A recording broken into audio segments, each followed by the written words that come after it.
Hello everyone, welcome to Unacademy live NTA-UGC NET.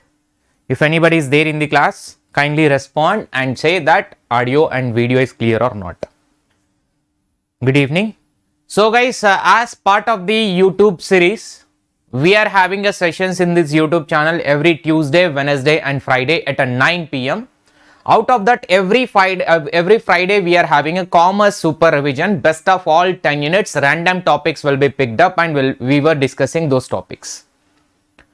Here, in this today's session also, most important topics discussion is going to be there. So, every Tuesday, Wednesday and Friday, 9 p.m. here in this YouTube channel. Wednesday and Friday we are having paper 1 and paper 2 revision, commerce revision on every Friday. So myself Vodnala Shivalingam, a qualified NET-JRF in commerce. I am a verified educator at Unacademy platform for teaching to the UGC NET paper 1 and paper 2 commerce, some subjects of management in the English medium of instruction. This is my profile link guys. This is available in the description as well as in the chat box. You can just click on the follow button and join in my Telegram group, Unacademy space Vodnala Shivalingam. You have to type this name. Moreover, 5 p.m. Unacademy free classes will be there at Unacademy free platform. For the paper 1 and paper 2 commerce courses are lined up for the August 2022. Paper 1 NTA exam level questions I am discussing, as well as the paper 2 revision of entire 10 units. Entire 10 units, paper 1 revision completed already. You can access to that also. Paper 2 revision is also going on. So you can join into Unacademy Plus platform daily 8 a.m. commerce and 7 p.m. paper 1. So with a one single subscription of Unacademy, you are going to get the live classes of all the educators of both papers and their study material, mock tests, mega quizzes and quizzes. All the things you are going to get it.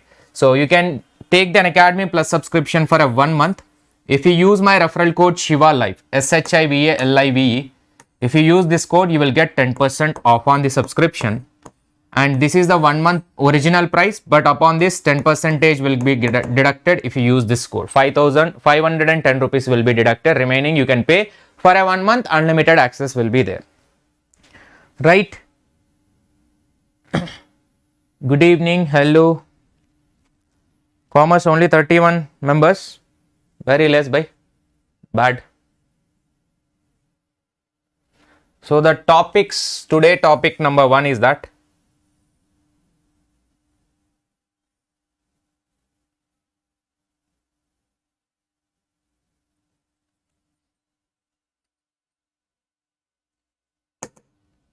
this one. Is it visible properly?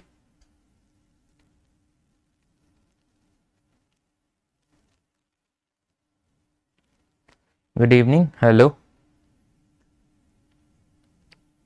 Visible, right? Okay. Done. Those who can't see properly, kindly increase your resolution so that it will be visible properly. I'm perfectly all right now. In the morning there was a pain, ankle pain here, the shoulder pain was there. So otherwise now it is okay. Due to that accident by this was. Chalo. There are 5 stages of group formation. This is related to business management. 5 stages of group formation. Right? 5 stages of group formation. So the 5 stages are what? What are the 5 stages? What are the 5 stages? Forming a group, storming a group, norming a group, performing, as well as adjourning. Adjourning. F, S, N, P, A. This is the sequence of group formation. In this stage number 1, members get to know each other and establish the ground rules.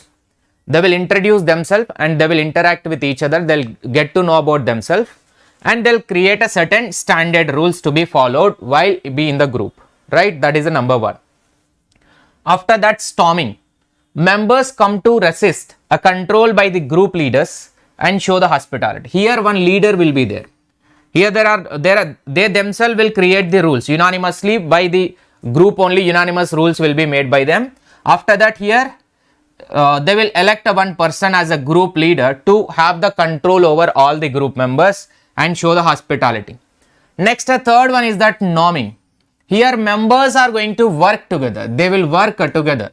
Now after having a leader, now the time for the work. They will work together, develop a close relationship also, and feeling of comrade. Feeling of comrade means it's a mutual association. A mutual relationship or association. A proper healthy environment they will try to create. So that comes under the norming. Next, stage number 4, performing. Performing is an group member works towards getting their jobs done. Individual. This is like, cooperative approach. Cooperative means individually every person will try to do their own work. Later, once everybody doing their own work, obviously group work will be completed, because the target is that when you assign an individual work to each of the person, so whoever is completing their task, cumulatively the group task is going to be completed. Next, the fifth one is that adjourning, which is out of whenever they are executing a task, obviously group may discard either a goals or a members. So those who are not doing their work properly, they will be removed from the group. Those who are working very hard for the entire outcome of the group, then they will be getting award also. Award or a reward or else having a punishment, everything will happen in the adjourning stage. That is a result stage. I would say this is a final evaluation or a result stage. This is a final evaluation or a result stage of the group. So this is how the group will get formulated. This is how group will get formulated. Forming, storming, norming, performing, adjourning. FSNPA. Right? Next concept, which is asked in 2021. Yes, inefficient ones need to be removed and efficient ones need to be appreciated. Both ways. So here, there are styles of leadership. Out of that, most important 2 styles are transformational, transactional. The question was asked on transactional leadership. This transactional style of leadership first given by whom? Max Weber initially given. Max Weber initially given in 1947, then by the Bernard Bass in 1981. So Max Weber and Bernard Bass in 1981. The transactional leadership, transformational, both are different. Transactional and transformation. Transformation means bringing a radical changes. Bringing a radical change comes under transforming. Kindly hit a like button. And those who are new, hit a like button and do subscribe to the channel. Here, transactional leaders occurs when the followers are moved to complete their roles as agreed with a leader in exchange of a reward. In exchange, they'll focus on the goals. They'll use the rewards and punishment for a motivation, are reactive in nature. Means, suppose I announced I am going to give you a 50,000 cash reward whoever is going to top in this exam. This is what the announcement made by me. Assume only, don't ask me 50,000. So that is when I given that announcement, almost many students competed to give that exam, give that mock test. Then everybody tried to attain the top 1 position. Everybody tried their best to get it because they want the reward. Reward is a motivation for them to do that particular task of getting top. So here transactional leaders are like that only. They will move their followers by having a reward whoever is performing well and giving a punishment whoever is not doing well. That's how the transactional leader, because they are transacting with a work in the way to get the work done in a best and efficient manner. Whereas transformational leaders they'll move the followers to awareness about what is important and away from the self-interest. Means your individual agenda is not important, your group interest only much important here. Stay away from the own self-interest. Don't be a self-centered and work for your selfish goals only. Work for the company or work for the entire group task or group goal. Focus on the vision. Use the charisma and enthusiasm for a motivation. And they are, transformational leaders. The best example is like APJ Abdul Kalam. Those are bringing a transformational changes, like MS Dhoni in the cricket. So they are proactive in nature. They are proactive in nature to bring major changes, means a future. These people are reactive in nature. React towards only certain things, rewards. Here, future oriented people. Future oriented people comes under here, right? Next year, characteristics of transactional leadership, which was given in the 2021 exam, reveal inefficiency. Yes, whoever is not performing well will get to know by announcing a reward and punishments. And very left brain. Left brain means one-sided thinking only, because they are reactive in nature. Tend to be inflexible also. Tend to be inflexible. They are not flexible with what the reward is getting. Means flexible in the sense, everybody will try their best, but only some person will get the reward. So it is not flexible to change the rewards. Rewards are given and finalized by the leader, so that is not flexible to the followers. Opposed to a change, they don't want to change. And focus on short-term goals only. Favor a structured policies, always a structured. If you are bringing a new policies, these people will oppose. They don't want to be in a new policies, like a government employees, right? And thrive on following the rules and doing the things correctly rather than bringing a new changes. They are resistant to the change. That's about the transactional and transformational leader, right? Next, there is another question which is asked in the 2021 examination. Guys, members and the likes are not matching. If you like the session, kindly hit a like button only one time, or as 3 times, or as 5 times, only odd number. Don't hit a even number. If you dislike the session, kindly hit a dislike button also. Next, Jim Collins. As per the Jim Collins, there are 5 levels of this individual, I will say. So 5 characteristics, 5 levels of a leader. 5 levels of a leader. So Jim Collins in book Good to Great. Good to Great is a book name, and Collins is the author who written this book. He pointed out what kinds of characteristics you need to be in top 5 leaders. The characteristics of leader, good leader.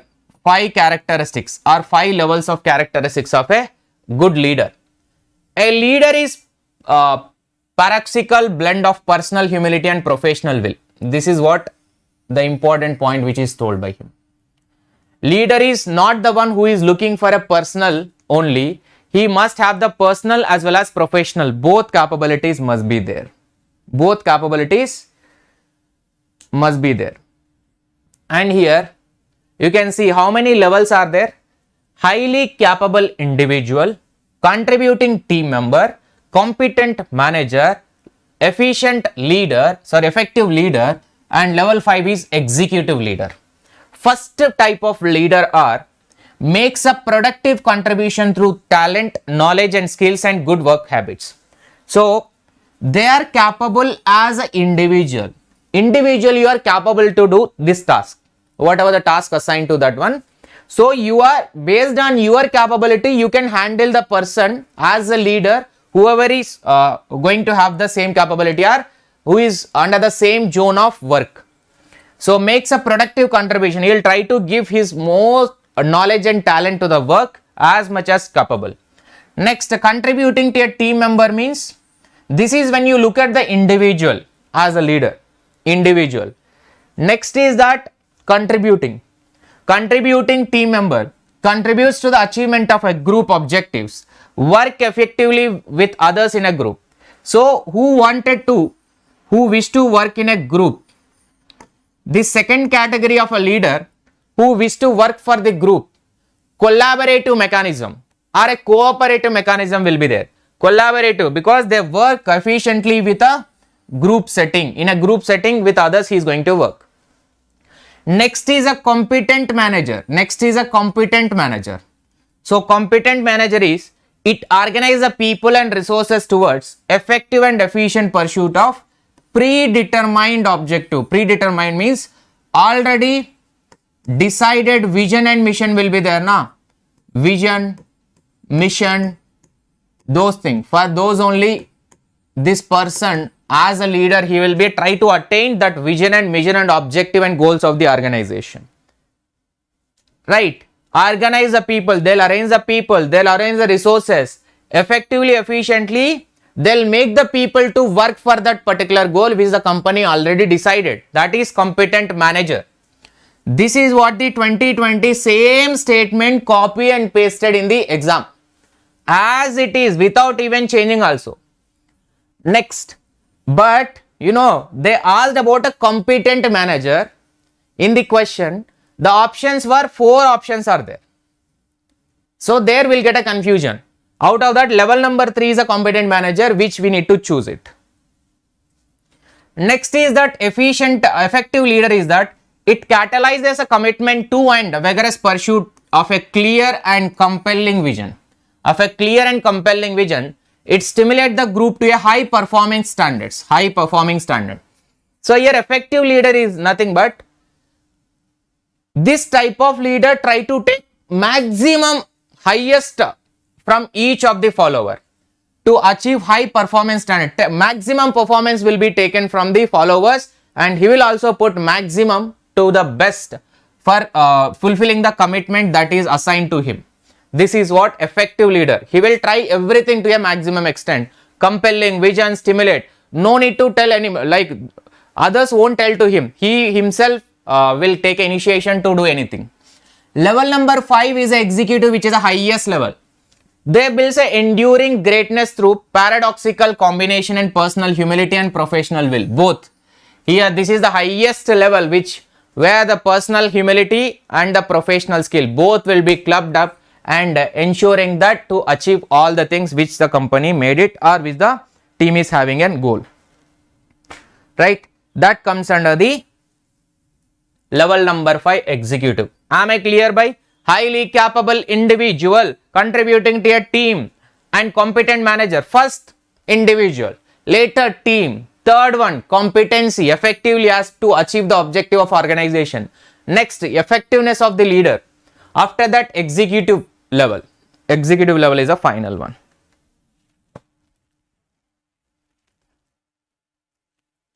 Blend of personal and professional both.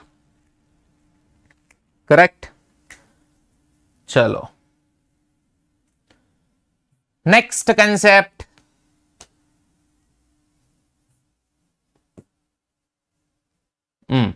Very easy. Most important. Always there is a one question. You just write on your paper. One question guaranteed from here. 100% one question will be pakka. Damn sure. From here only 100% question will come. 100% one question will come here only, from here only. Hello Abhishek Sharma. Capital structure theories. Capital structure theories. How many theories are there for deciding a capital structure? First decide what is capital structure. Capital structure means proportion or a mix of various capitals. That is how much proportion of equity, how much proportion of a debt, how much proportion of a preference that we need to keep it in our capital structure. But usually these theories, capital structure theories, assumes only there are two capitals. One is equity, one is debt. So based on that assumption only all the categorization of 4 theories are there. There are 2 categories of theories in the capital structure. One is relevant approaches, irrelevant approaches. Relevant theories or irrelevant theories. Relevant theory means the theories, the capital structure theory, because of change in capital structure, is there any impact on the value of the firm? If the value of the firm is going to change when you change the capital structure, that is relevant approaches or relevant theories. As per the 2 relevant approaches are there. What are the 2 relevant approaches? Net income approach, traditional approach are comes under the relevant. Right? Relevant. Net income and traditional theory. Whereas when the capital structure, change in a capital structure doesn't affect the value of the firm, that comes under the irrelevant, which is this Envo and Modi-Gilani-Miller approach, irrelevant approaches. They are irrelevant approach which is not going to impact on the value of the firm. Alright. Now what is net income approach? What are their assumptions? What is traditional? Assumption. Net operating? Assumption. Modi-Gilani? Assumption. Just simply if you can understand the assumption, then it will be easy for you to deal the questions in the exam, because they are directly hitting the question from the assumptions only. Net income approach. It is suggested by David Durant or David Durant. This is the capital structure decision is relevant, means the decision of change in capital structure will impact on the valuation of the firm. Assumptions are there are no cost in the sense no transaction cost, no flotation cost also. No transaction and flotation cost both, right? And cost of debt is KD is less than KE as per the net income David Durant. That is cost of debt, because debt is a cheaper source of capital as compared to the equity. Let me tell you one more point. Just now we solved a question before coming to this class. In the plus session we solved one question. Why cost of equity will be more as compared to the cost of debt? Due to the risk association. The more risk is attached to the equity, that is why cost of debt usually having a less charge, only interest is there, that too tax saving is available to the cost of the debt. So cost of debt is a cheaper source, and debt is a cheaper source of capital where only interest is to be paid, no dividend is to be paid. That is fixed interest which is tax deductible. Whereas the equity shareholder will be having, when you increase the proportion of a debt, obviously equity shareholder will be feeling insecure, and because of that they'll expect more and more returns, which is a risky nature to the entire firm. So because of that only cost of equity usually be more as compared to the cost of debt. Right? So next, the use of debt do not change the risk perception of the investor. Now look at the use of debt. Here, as per the net income approach, whether you use more debt or less debt or no debt, that is not going to change the risk perception of the investor who is the equity holder. Whatever I told, that won't apply over here in this net income approach. Next is that there are no taxes in the economy, which is a pagal assumption. This is the same assumption will be there in almost all the theories where there are no corporate taxes. This is impossible in the practical present world, right? These are the assumptions. Next, look at the traditional theory. Right combination of equity and debt in the capital structure. Right combination of equity and debt in the capital structure. There are only two sources, that is debt and shares. Debt and shares. Shares indicating equity only here. Shares indicating equity only. Firm pay the 100% of its earnings as a dividend, means 100% dividend concept will be applied in case of traditional theory, 100% dividend, right? And here total finance remains constant. Total finance remains constant, means capital we are not going to increase or decrease, that is going to be constant. Internally we will make a changes in proportion of a capital, but total capital remains same. Business risk is constant in nature, so there is no change in the business risk also. Investor will behave rationally. Itna rational hai to where is the tax by? So investor behave rationally. They'll assume that every investor will think rationally, because rational investor is nothing but rational investor is an investor who is having full knowledge about the company and the entire market, how the prices are getting fluctuated, what cost is going outside, and everything he'll get to know, and he will make his own analysis and make a judgment about the investment. That is how they are thinking. They behave rationally.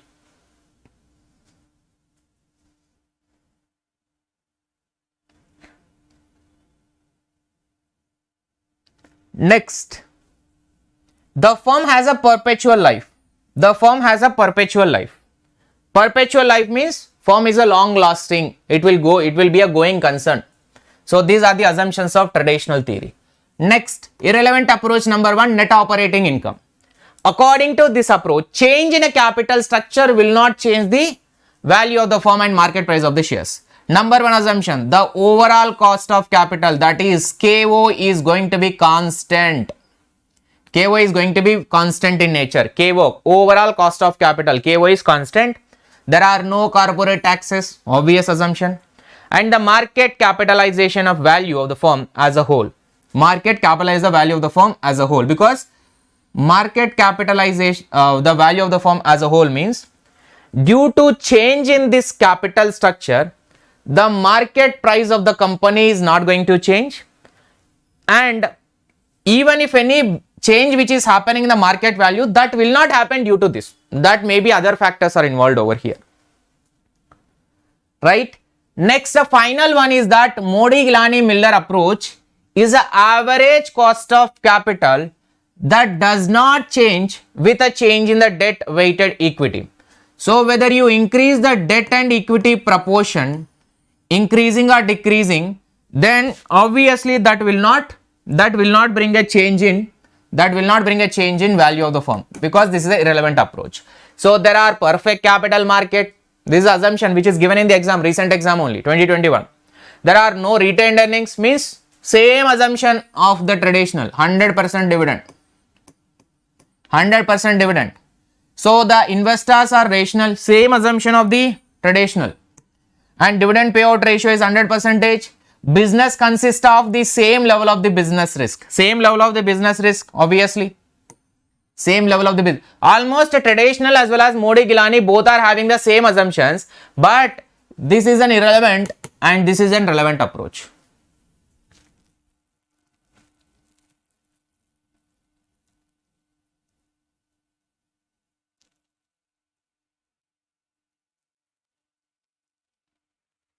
So there are two types are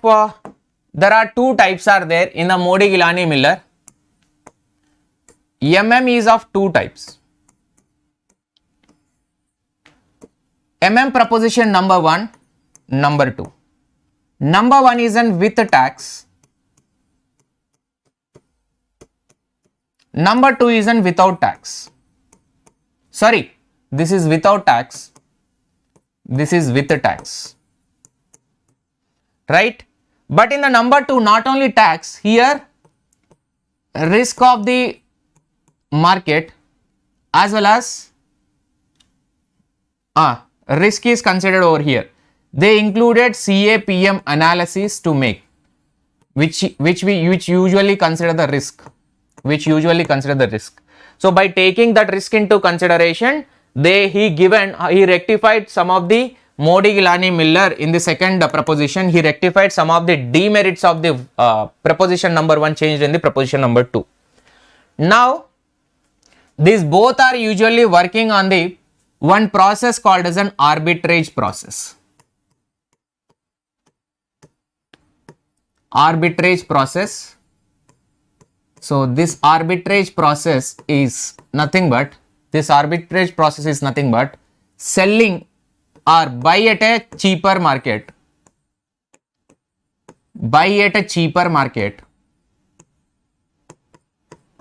and sell at a dearer market. Dearer in the sense high priced market.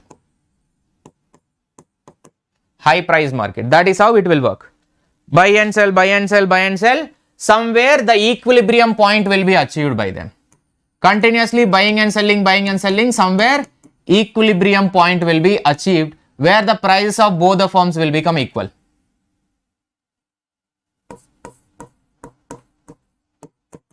Right? Next. Buy at a low price, sell at a higher price. Next, buy. Now your task. I will tell this total, all the correlation, regression as well as the measures of dispersion and skewness is there, and everything I will tell. They are dependent on the origin and dependent on the scale or not, we have to decide. This everything, you will never ever get this type of chart in any platform or any material, that is I am sure. So this is most important. I am telling you, pakka 100% question will come from here. One another way question they will put it from here only. This is 100% question will come from this area. Anyone out of all, anyone they will pakka ask in the exam. That's how it is going to be. Mean. For the mean, which is a central tendency. Mean, median, mode. Three things are there. Mean, median, mode. First one. These are measures of central tendency. MCT. Right?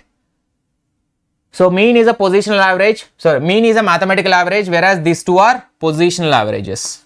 Positional averages and mathematical averages. Now look at mean, median, mode.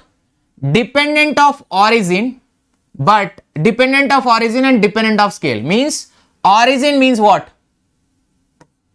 Addition and subtraction, plus and minus. Scale means multiplication and division. When you do addition or a deletion, subtraction or a division, when you do all the four operations, the values of mean, median, mode are going to change. Right? They are going to change. If you do addition, subtraction, division, multiplication, you do out of the four operation any one, the result of the mean, median is going to change because they are dependent of origin plus minus, dependent of the scale also. Multiplication and the division. Got it? Point number 1. This is most important.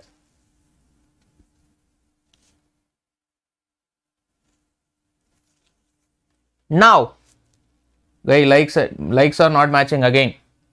Range as well as mean deviation, standard deviation. Range and mean deviation, standard deviation. Three things are there.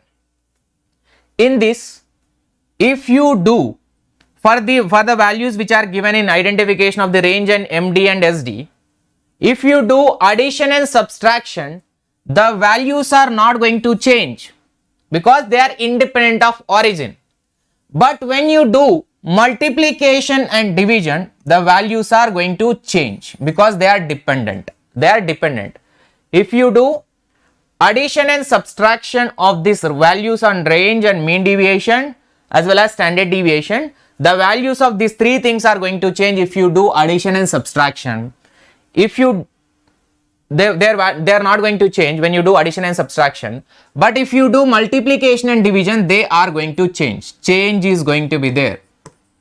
Change and there is no change. All right, there is no change.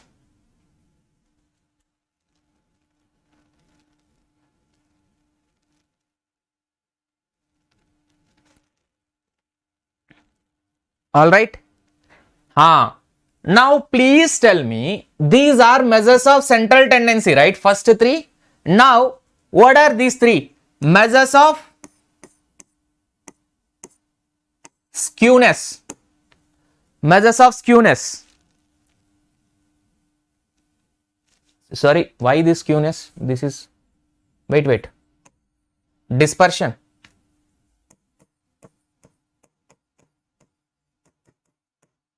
Dispersion. Sorry. Measures of dispersion. Independent of, measures of dispersion are independent of origin, dependent of the scale. Next, one and only hero. It is like one and only hero, Bahubali. Out of the entire statistics, he is the one. In research also. Correlation coefficient. Correlation coefficient is independent of the origin, independent of the scale. That means the value of correlation coefficient is not going to change whether you do the multiplication, division, subtraction, addition.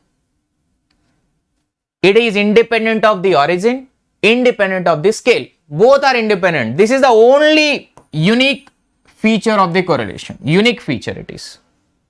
Right? Next one is that regression coefficient as well as covariance. These both are again same. Regression coefficient. Regression is independent of origin and scale. So independent of origin, that is plus and minus, but regression value is going to change if you do the multiplication and division. If you do the multiplication as well as division, then obviously the value of a regression coefficient is going to change for sure. But when you do the plus and minus, then the value of regression coefficient or covariance is not going to change. Value of regression coefficient is not going to change.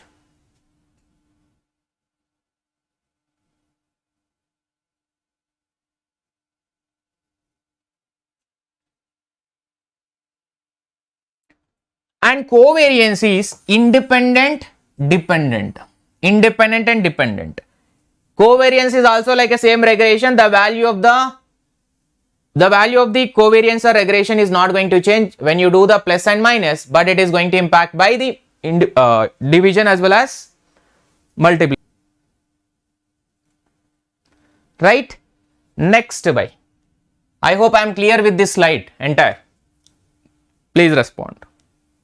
Take a screenshot of the clean one by. I am removing everything because this screenshot is mandatory and it is important for you. Very much simplified version. I will put plus, minus,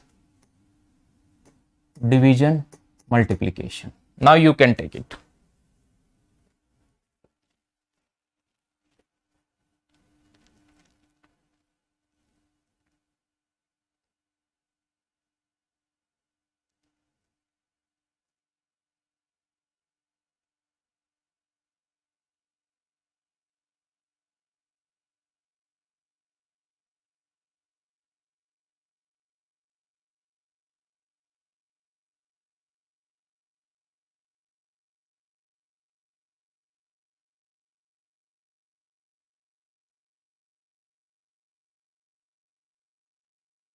Right?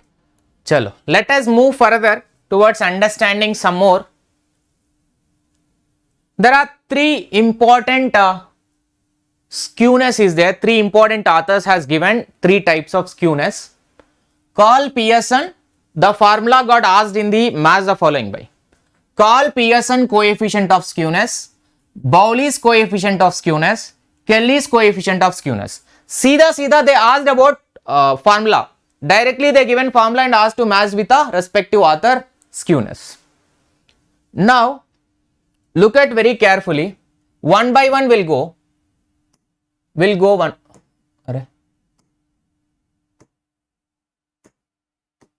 Here. Carl Pearson coefficient is also known as Pearson coefficient of skewness based upon the difference between mean and mode.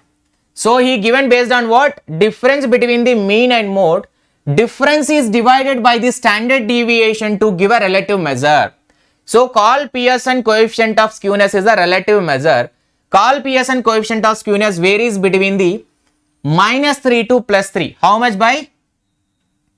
-3 to +3 it will be there. The value of this Carl Pearson coefficient of skewness. But this is theoretically only. Theoretically it is between -2 to +3. Whereas in practical it exceeds a +1 to -1. Means in practical -1 to +1 only it usually there. This is theoretically we can say as per the theory. But practically -1 to +1. So this is difference between the mean and mode first divided by the standard deviation. That's what we are doing now. Mean minus mode divided by standard deviation. Or else you can also write in this way. 3 multiplied by minus difference of mean and median. Difference of mean and median divided by standard deviation. 3 into mean minus median divided by standard deviation is another formula of coefficient of skewness of the Pearson. Right? Next, number 2, coefficient of Bowley's coefficient of skewness. Bowley's developed a measure of skewness which is based on the quartile values, whereas Kelly's is based on what? Percentile and decile values. Percentile and decile values. Look at percentile and decile values by the Kelly's and based on the quartile values by the Bowley's. based on the mean and mode and standard deviation is called Pearson. These are the three important points. If you can remember, your answer will be easy, because identification of formula how will be there? Here the percentile and deciles are there. Here the median, the quartile means a Q3, Q1, Q1, Q2, Q3, and here mean and mode, which is related to call Pearson. So when you remember the main focal funda, or how the formula is coming, that will be easy to remember the formula and identify the formula. Yes, this will apply, correct Shalini, this will be applied when the mode is not given. If the mode is not given, you can go for this formula, right? Now, this measure of coefficient of Bowley's, which is skewness, useful in case of open-ended distribution, and this will be between the -1 to +1. -1 to +1. Next one is that this measure is based only the middle 50% of the data and ignores the remaining 50%. Means here it concentration is Q1, Q2 till this only. It will never consider Q3 and Q4, because total 4 quarters will be there, 25, 25, 25, 25. Like that 4 will be there. The values obtained by Bowley's and Pearson methods neither comparable nor they bear any relationship. By this is different method, this is different method, this is different method. Don't compare this and this, because here the variables are quartiles, here the variables are mean and mode and standard deviation. Next is that here Q3 plus Q1 minus 2 median, total is only 50% considered. That is what the point number 3. Q3 plus Q1, 2 quarters you added and you removed a median from there, 2 median. Q3 plus Q1 minus 2 median divided by Q3 minus Q1. Q3 minus Q1, here only 50% will come, because Q3 minus Q1 means between only 50%. And second formula will be Q3 minus Q2 minus Q2 minus Q1. That is simply, can I say, Q3 minus Q2 and minus Q2 plus Q1, right? Plus Q1. So this is simply Q3 minus Q1. No, wait. Q3 plus Q1 minus 2 Q2, right? This is simply the derivation of this formula by Q3 minus Q2, yes, minus Q2 minus Q1, right? So this will become minus Q2, minus into minus plus Q1 will be there. So out of this, if you do Q3 plus Q1 and minus 2 Q2, Q2 is nothing but a median. This is how we got the formula also. That is how we got the formula also. We got the formula in the same way, Q3 plus Q1 minus 2 median, how we got? In the same way. From the second only we got the first formula. Q2 is a median. Kindly increase your resolution. Problem is not from my end. You have to increase your video resolution. Next, Kelly developed the another measure of the skewness, which is based on the percentile and decile. The formula will be percentile means a P, 100, hundreds. Decile means tens. Decile means tens. So P90 plus P10, total altogether P100. Percentile is equal to 100 equal parts. And decile means 10 equal parts, 10. P90 plus P10 minus 2 median. Again here also 50% only is considered. You carefully, P90 plus P10 means 100 minus 2 median means 50% removed, only 50% data considered, and P90 minus P10 is the below one, P90 minus P10. If you want to represent the same thing in a deciles form, D9 plus D1 minus 2 median divided by D9 minus 1, because these deciles are equal to 10 equal parts only, and percentiles are equal to 100 equal parts. Am I clear or not?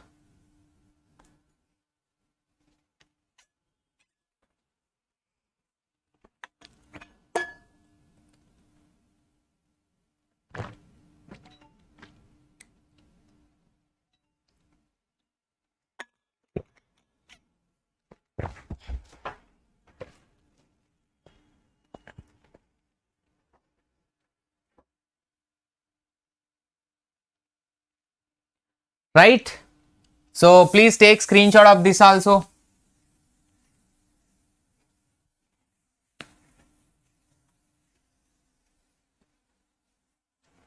Right.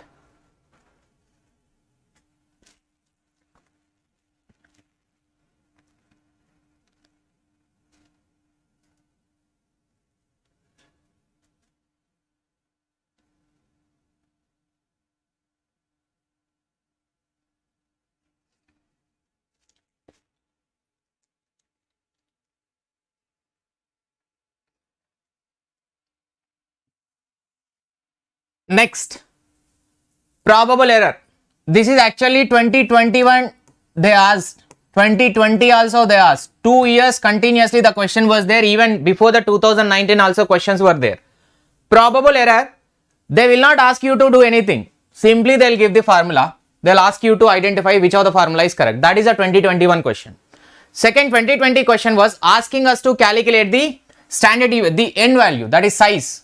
The size they asked us to calculate in the 2020 exam. In 2021 formula question directly, see that. So probable error, 3 types of calculation. The formulas are 3 types. 0.6745. 0.6745 is a standard value which will be there. This is a calculated based on the logic only. That much in depth is not required for us. 0.6745 into standard error. 0.6745 into standard error. And this standard error formula is what? What is the formula for standard error? Standard error is equal to 1 minus r square divided by under root n. This is what the formula for standard error. So 0.6745 into 1 minus r square divided by n. And they given standard, they given, in the exam, they given standard error value, not standard error. I think R value they given and they given probable error also. Both they given and they asked us to identify the n, which is a size, right? So now 0.6745 into 1 minus r square divided by under root n, which is a standard error formula. So again this is a standard error formula. When you multiply by 2 by 3, when you multiply with a 2 by 3, what is 2 by 3 value? 2 by 3 value is equal to again 0.6745 only will come. Approximately 0.66 something will come. So that is approximately is near to this value only. In place of the 0.6745 we are placing the 2 by 3 value. Bus. That is probable error. So this probable error will show the reliability and dependability of the coefficient of correlation, whether we can able to rely upon the result given by the correlation or not. If we are able to relay, then the probable error we need to calculate. By calculating this probable error means how much percentage the error can happen, that we'll get to know by calculating this one. Then by having the error in our hand, we can say whether we can able to rely upon it or depend upon the result of correlation or not. And important probable error, the importance is that it tells a limit which R should fall, which is a correlation coefficient. And if R is less than the probable error, no evidence of correlation. If R is less than if the correlation coefficient is less than the probable error, no evidence of correlation. There is no correlation actually. And here R is more than 6 times of the probable error. If R is more than 6 times of the probable error, then if your correlation is more than the 6 times of your error, probable error, then only this correlation is evidential, this correlation is reliable, this correlation is having a dependence. Otherwise no.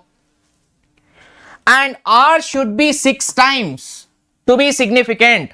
Why it is 6 times? Because error is a 1 and your correlation if it is 6, then that is reliable, because error is only small portion now. If error itself is more than your correlation, where is the question of this correlation? There is no relationship at all. Remember this one, this point has been asked in the PYQ. Next, statistics, important topics done.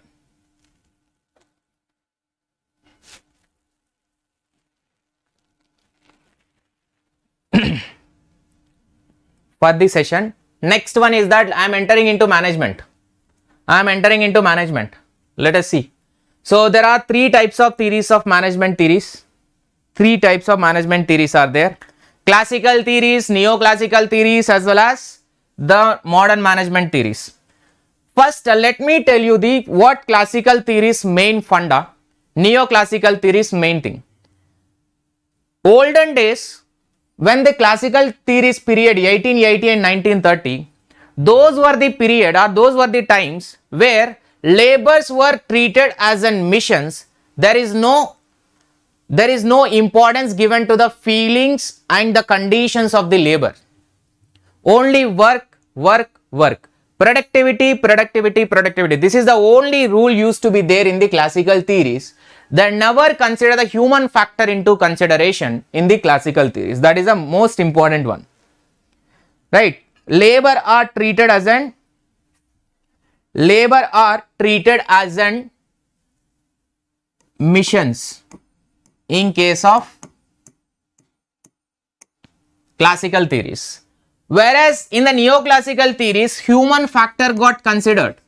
Human emotions, human factors, their feelings, their conditions, and what they want actually, what type of facilities they require, everything they want, that is addressed in the neoclassical.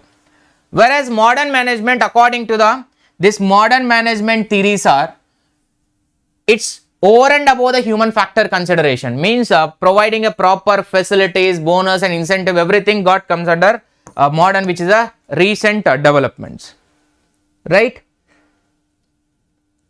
Now the types of classical theories: bureaucracy theory, the theory of bureaucratic given by the Max Weber; scientific management theory given by F.W. Taylor; administrative theory given by Henry Fayol. Right, bureaucracy theory by Max Weber, scientific management theory F.W. Taylor, administrative theory given by Henry Fayol, 14 principles. By who is called as a father of administrative management? That is Henry Fayol. Henry Fayol. Now you just look at the theory and the author matching questions are there in the previous years. Even you can expect in the upcoming exam also same type of question. Neoclassical theory, most important human relation theory, Elton, Mayo and Roethlisberger. Elton, Mayo and Roethlisberger.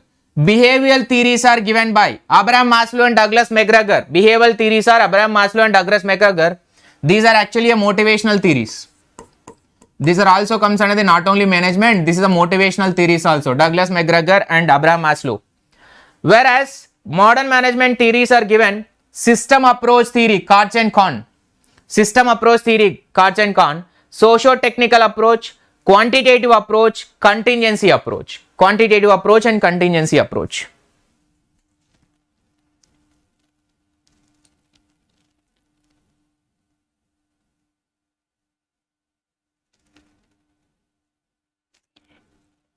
Kolmogorov-Simrov test, that is in the parametric, non-parametric. In the non-parametric it will come usually, non-parametric. I will take up that in the next session, because that is appeared in the 2021 exam. Not only that one, even Crucial-Wallis, Mann-Whitney test in depth also they asked. So both we can take it up under one session. I'll take it up.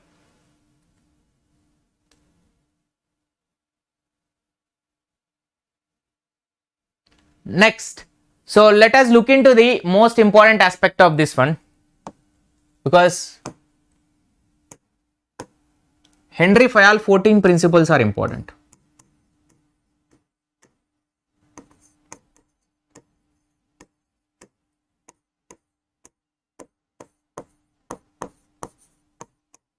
What is a mnemonic to remember? Mnemonic to remember.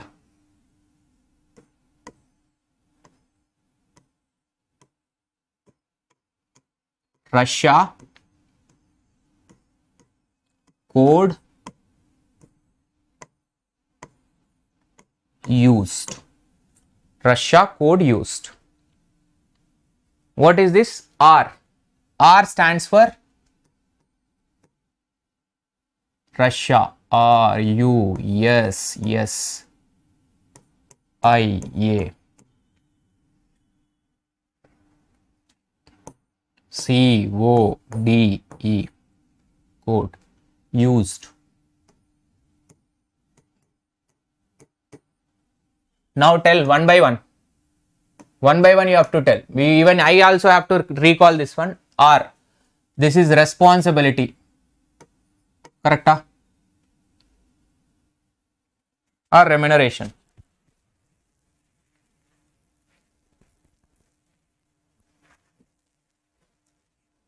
Remuneration first, because R is not available, another R. Remuneration and unity of command. This is yes is stable. Subordination, I believe.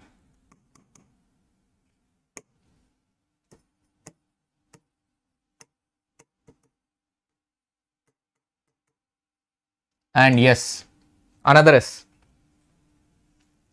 Scalar chain, correct.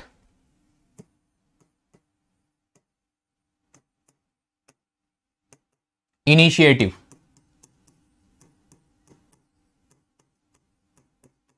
Authority and responsibility.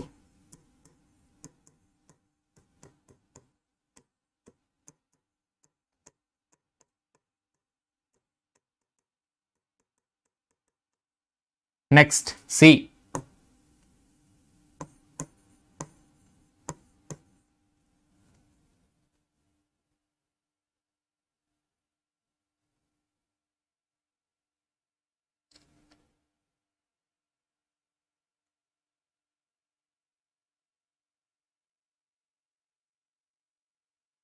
Centralization, decentralization, correct.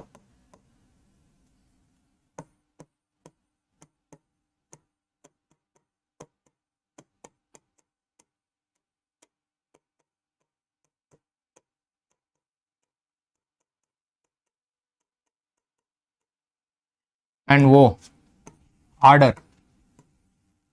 D, discipline.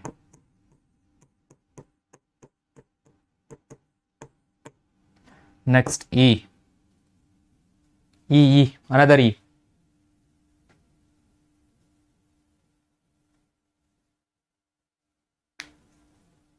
Another E.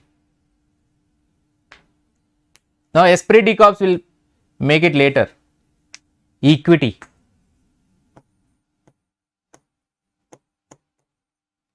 Right? Next, U. Unity of direction.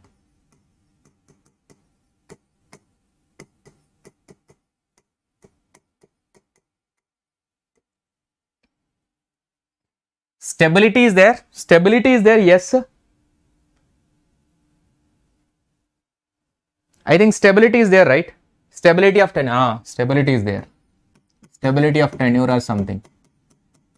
Stability. E. Esprit de corps. Teamwork. This is asked in 2020. Esprit de corps, which is teamwork. D is an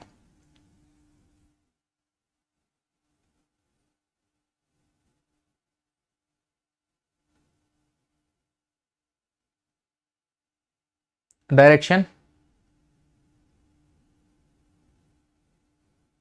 Not direction. Unity of direction is already completed, no? Division, I think. Division.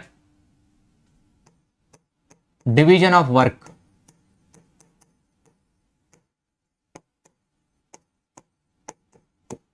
This is what total Russia code used.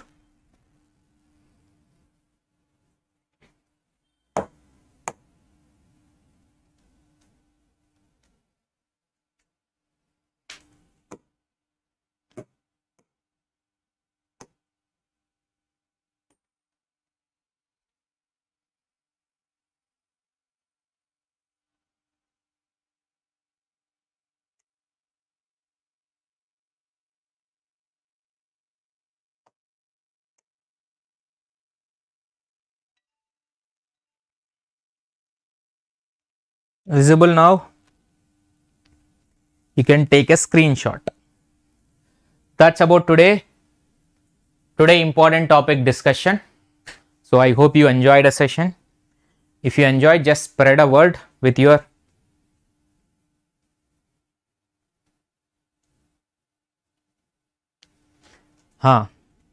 just spread a word about my classes, share with your friends, with your contacts as much as possible, so that I will be getting motivated to bring more and more sessions like this.